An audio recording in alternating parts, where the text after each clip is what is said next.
কেউ করবে না। আশা করি আমার হিসাবে আমি তো আসবোই, আমার হিসাবে আমার ফ্যামিলিকেও আমি এই পূজা দেখাতে অবশ্যই নিয়ে আসবো।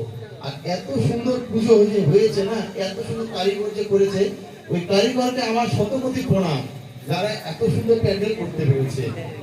জানি আমরা এক মাস ধরে অনেক বৃষ্টি চলেছে, বৃষ্টি বাদল দুর্যোগ কাটিয়ে এই প্যান্ডেল যে বানিয়েছে, রাত জেগে দিন রাত মেহনত করে যে বানিয়েছে, আমি এখনো অশেষ এদের কাছে আমি আমার কৃতজ্ঞ যে এত সুন্দর প্যান্ডেল আমাদের জলপাইগুড়ি লোক ছেলেদের বানাতে পারে।